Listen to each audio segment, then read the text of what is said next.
नमस्कार।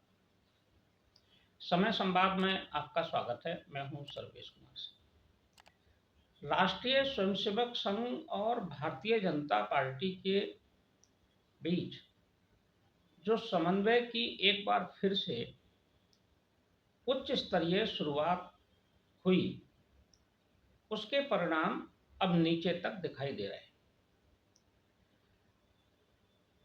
अभी जो 11 तारीख को दिल्ली में राजनाथ सिंह जी के आवास पर एक बैठक हुई, जिसमें संघ की तरफ से दत्तात्रेय होसबोले जी, सरकार्यवाह और सह सरकार्यवाह अरुण कुमार जी इस बैठक में मौजूद थे। बाकी भारतीय जनता पार्टी के वरिष्ठ नेता थे। उनके साथ जो जिन मुद्दों पर बात हुई, उनके परिणाम भी अब सामने आ रहे हैं। हमने पहले भी कहा था कि ये बैठक उत्तर प्रदेश को लेकर हुई है। उत्तर प्रदेश में उस बैठक के निर्णयों का क्रियान्वयन शुरू हो गया है, क्योंकि मुख्य मुद्दा उत्तर प्रदेश ही था। उत्तर प्रदेश में 2027 में कैसे सरकार लौटकर आए भाजपा की, ये सारा फोकस उस बैठक का था। अभी कल लखनऊ में संघ के सह सरकार्यवाह अरुण कुमार जी के साथ एक और बैठक हुई है।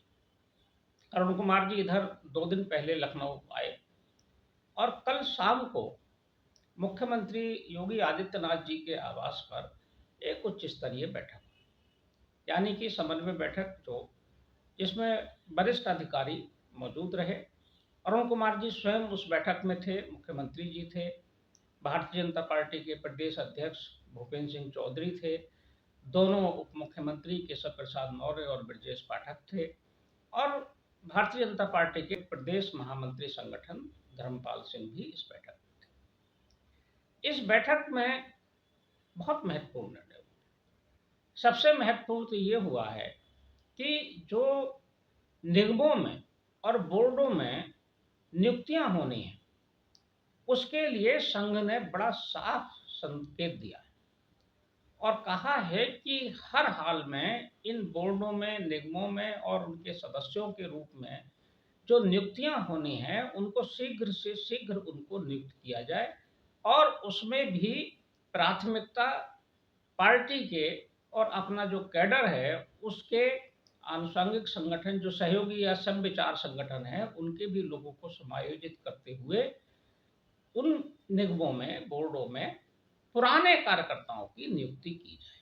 किसी भी हाल में पुराने कार्यकर्ता की उपेक्षा नहीं होनी चाहिए। ये पहला निर्णय। दूसरा निर्णय जो हुआ, या जो संघ की तरफ से निर्देश जारी हुआ, अरुण कुमार जी ने जो कहा, वो ये है कि प्रदेश के सभी मंत्री अपने अपने जिलों में, और जिन जिलों का उनके पास प्रभार है उन जिलों में, वहां वो कार्यकर्ताओं के साथ और विशेष रूप से संघ के कार्यकर्ताओं के साथ, संघ के पदाधिकारियों के साथ संवाद स्थापित करें, संबंध स्थापित करें, संपर्क करें।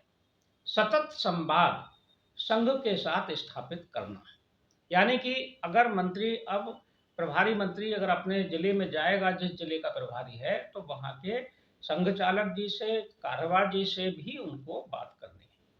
वो विभाग कार्यवाह हो, चाहे वो विभाग संचालक हो, चाहे जिला कार्यवाह, जिला संचालक, महानगर के पदाधिकारी, सबके साथ संवाद स्थापित करना है, उनकी बात सुननी है, समस्याएं सुननी है और उनका समाधान भी निकालना है।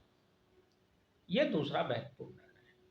और जिन जिलों से वो मंत्री बने हैं, उन जिलों में भी ऐसा ही करना है, और ये नीचे तक ये संदेश जाना है, यानी कि विधायकों, सांसदों को भी इसी तरह का संवाद स्थापित करना है। जो तीसरा एक और महत्वपूर्ण निर्णय इस बैठक में हुआ, या जिस पर चर्चा हुई, वो ये हुआ कि उपचुनाव जो 10 सीटों पर होने हैं, वो कैसे जीते जाए। उसके लिए भी संघ के साथ रणनीति बनी है। अब ये 10 उपचुनाव जो हो रहे हैं, इसमें संघ की भी बेहद सक्रियता दिखाई देगी। संघ वैसे तो सक्रिय रहता है, सहयोग करता है, लेकिन इस बार उन उपचुनावों में संघ विशेष रूप से सक्रियता निभाएगा। उसकी भागीदारी किस रूप में होगी, ये तो संघ ही तय करेगा और संघ के पदाधिकारी तय करेंगे। लेकिन संघ के सभी संगठन, समविचार संगठन उसमें सहयोगी होंगे।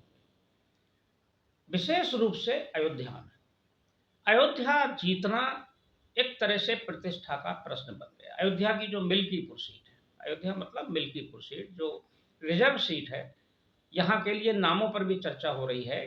एक वरिष्ठ अधिकारी रहे हैं परिवहन विभाग में, उनके नाम पर भी विचार हो रहा है। इसके साथ ही अंबेडकर नगर की कटेहरी सीट पर भी ध्यान केंद्रित किया गया है।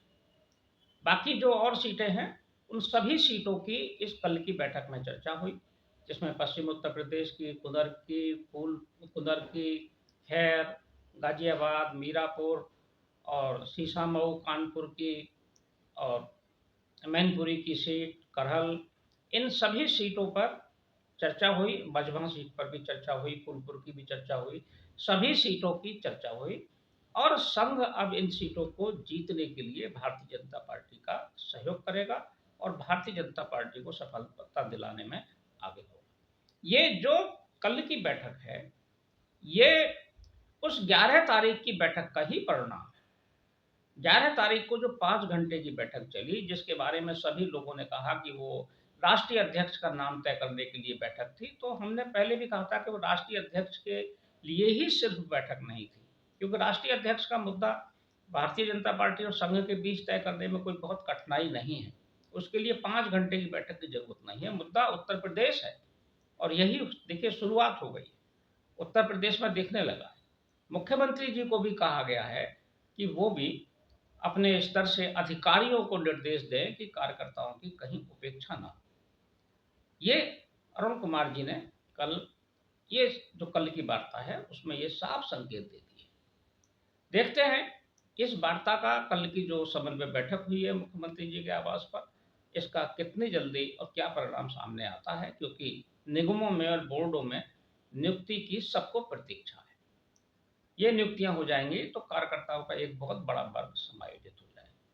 देखते हैं कब तक नियुक्तियां होती हैं और क्या कार्य संस्कृति में जो बदलाव की बात कही है अरुण कुमार जी ने, उसका भी परिणाम शीघ्र ही सामने आएगा। समय संवाद में आज बस इतना ही। कल फिर मिलेंगे किसी एक खास विषय के साथ। तब तक के लिए मैं सर्वेश कुमार सिंह आपसे विदा लेता हूँ। नमस्कार।